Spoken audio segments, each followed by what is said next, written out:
قصہ ہے قرآن کا، یہ بات ہے اس انسان کی جس نے رسول اللہ صلی اللہ علیہ وآلہ وسلم کا دل توڑ کر رکھ دیا۔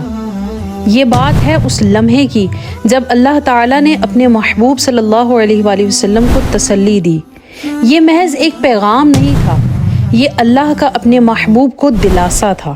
یہ اعلان تھا کہ میرا رسول کبھی اکیلا نہیں، کبھی بے نام نہیں، بلکہ اس کا ذکر قیامت تک بلند رہے گا۔ یہ بات ہے سورہ کوثر کی۔ انسان کی زندگی دکھوں سے بھری ہوئی ہے۔ ہر ایک انسان کے دل میں بے تحاشا غم چھپے ہوئے ہیں۔ کوئی اندر ہی اندر ٹوٹا ہوا ہے، کوئی اکیلا محسوس کرتا ہے۔ ہم اکثر سوچتے ہیں کہ ہمارا دکھ سب سے بڑا ہے۔ اگر ہم اپنے دکھ کو سب سے بڑا سمجھتے ہیں تو نبی کریم صلی اللہ علیہ وآلہ وسلم کے دکھ کتنے بڑے ہوں گے۔ آپ صلی اللہ علیہ وآلہ وسلم کے ننھے شہزادے ایک ایک کر کے ان کے ہاتھوں میں وفات پا گئے اور اس پر دشمنوں نے زخموں پر نمک چھڑکے۔ مکہ مکرمہ کے ابتدائی دور کی بات ہے جب رسول اللہ صلی اللہ علیہ وآلہ وسلم اللہ تعالیٰ کی وحدانیت کا پیغام عام کر رہے تھے۔ آپ صلی اللہ علیہ وآلہ وسلم کے مخالفین دن رات یہ کوشش کرتے تھے کہ کسی نہ کسی طرح آپ صلی اللہ علیہ وآلہ وسلم کی دعوت کو روک دیں، لیکن جب وہ دلائل میں شکست کھاتے تھے تو طعنے دینا شروع کر دیتے تھے۔ اس زمانے میں رسول اللہ صلی اللہ علیہ وآلہ وسلم کے بیٹے قاسم بچپن میں ہی وفات پا گئے۔ مکہ کے سردار اور دشمنان اسلام اس موقع کو طنز اور طعنے کے لیے استعمال کرنے لگے۔ وہ کہتے تھے محمد ابتر ہے، یعنی ابتر اسے کہا جاتا ہے جس کی نسل باقی نہ رہے، ان کا نام و نشان ختم ہو جائے۔ ان میں سب سے زیادہ عاص بن وائل مشہور تھے اور اس کے ساتھ نبی کریم صلی اللہ علیہ وآلہ وسلم کے چچا ابو لہب بہت زیادہ مشہور تھے، جنہوں نے نبی کریم صلی اللہ علیہ وآلہ وسلم کو اس موقع پر طعنہ زنی کی۔ روایت میں آتا ہے کہ ایک دن اس نے کہا محمد صلی اللہ علیہ وسلم کی نسل ختم ہو گئی، نعوذ باللہ، ان کی کوئی اولاد نہیں بچی، اس لیے ان کے بعد ان کا دین بھی ختم ہو جائے گا، نعوذ باللہ۔ مشرکین کو یہی گمان تھا کہ جس کی اولاد بیٹے نہ ہو وہ معاشرے میں کٹ جاتا ہے، اس کا چرچا مٹ جاتا ہے، لیکن اللہ رب العزت نے اپنے محبوب کو تسلی دینے کے لیے ایک نہایت مختصر مگر عظیم سورت نازل فرمائی، سورہ کوثر۔ بسم اللہ الرحمن الرحیم، انا اعطیناک الکوثر، بے شک ہم نے اے نبی آپ کو کوثر عطا فرمائی۔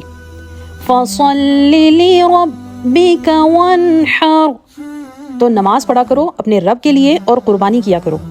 إِنَّ شَانِئَكَ هُوَ الْأَبْتَرُ، بے شک تمہارا دشمن وہی بے نام رہے گا۔ پہلی آیت میں اللہ پاک ارشاد فرماتے ہیں اے نبی ہم نے آپ کو کوثر عطا کیا ہے، یعنی وہ خیر و برکت اور نعمت جس کی کوئی انتہا نہیں۔ احادیث میں آتا ہے کہ کوثر جنت میں ایک نہر کا نام ہے جو رسول اللہ صلی اللہ علیہ وسلم کو عطا کی گئی ہے۔ اس نہر کا پانی دودھ سے زیادہ سفید اور شہد سے زیادہ میٹھا ہوگا۔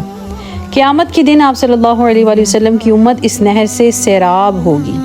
پھر اللہ پاک نے ارشاد فرمایا آپ اپنے رب کے لیے نماز پڑھیں اور قربانی کریں، یعنی اپنی ساری عبادات، شکر اور اطاعت صرف اللہ عز و جل کی رضا کی خاطر کریں۔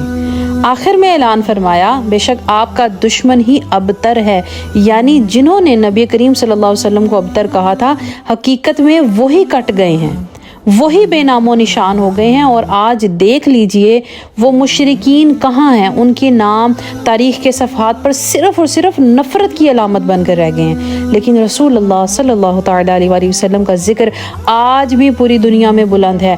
ہر وقت اذانوں میں، نمازوں میں، درود و سلام میں آپ صلی اللہ علیہ وآلہ وسلم کا نام لیا جاتا ہے۔ یوں سورہ کوثر دراصل اللہ تعالیٰ کی طرف سے اپنے محبوب کے لیے ایک عظیم بشارت اور تسلی تھی۔ یہ اعلان تھا کہ نبی پاک صلی اللہ علیہ وسلم کا مشن ختم ہونے والا نہیں ہے بلکہ پوری دنیا میں پھیلنے والا ہے، اور دشمن ہی ہے جو بے نام اور نشان ہو جائے گا۔ اب سوال یہ پیدا ہوتا ہے کہ سورہ کوثر ہماری زندگیوں میں اس کا کس طرح سے امپلیمنٹ ہوتا ہے۔ اللہ پاک نے نبی پاک صلی اللہ علیہ وآلہ وسلم کو بہت نعمتوں کے ساتھ نوازا، بڑی کثرت کے ساتھ نوازا۔ آپ صلی اللہ علیہ وآلہ وسلم کی ذات ہمارے لیے باعث خیر اور برکت ہے۔ آپ کے ذریعے سے ہمیں قرآن پاک ملا ہے، ہمیں دین ملا ہے، ہدایت ملی ہے۔ یہ سب وہ خیر ہے جو ہمیں بھی عطا کی گئی ہے۔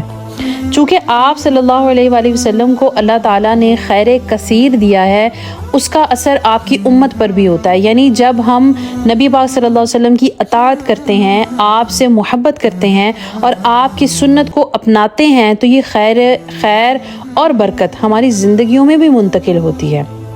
اس کے بعد اللہ پاک نے ارشاد فرمایا فَصَلِّ لِرَبِّكَ وَانْحَرْ، اس کا مطلب ہے کہ نماز اور قربانی صرف اللہ کے لیے کی جائے۔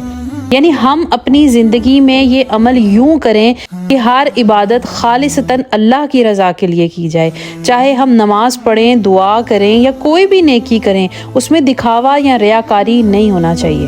نبی کریم صلی اللہ علیہ وآلہ وسلم کو دشمنوں نے ابتر کہا تھا، لیکن اللہ تعالیٰ نے اعلان کیا کہ اصل میں دشمن ہی کٹ جائیں گے۔ اس سے سبق ملتا ہے کہ اگر ہمیں کوئی طنز کرے یا کمزور سمجھے تو ہمیں پریشان نہیں ہونا چاہیے۔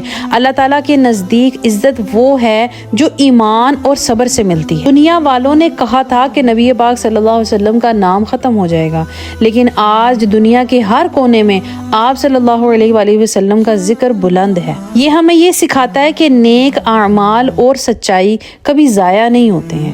اگر ہم اخلاص کے ساتھ نیکی کریں تو اللہ پاک ہمارا ہر کام میں ساتھ دیتا ہے۔ اللہ پاک کو ہمارے ہر قسم کے حالات سے واقفیت ہے، وہ ہمارے احساس کو جانتا ہے، ہماری تکلیف کو دیکھ رہا ہے۔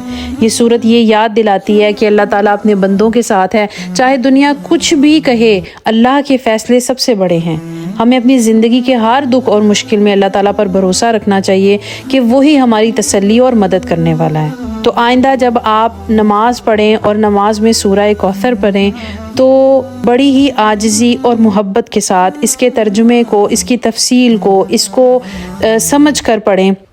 اگر ویڈیو پسند آئی ہو تو ویڈیو کو لائک کیجئے، باقی مسلمانوں کے ساتھ دین کا پیغام پھیلائیے، ہمارا ساتھ دیجئے اور چینل کو سبسکرائب کرنا مت بھولیں۔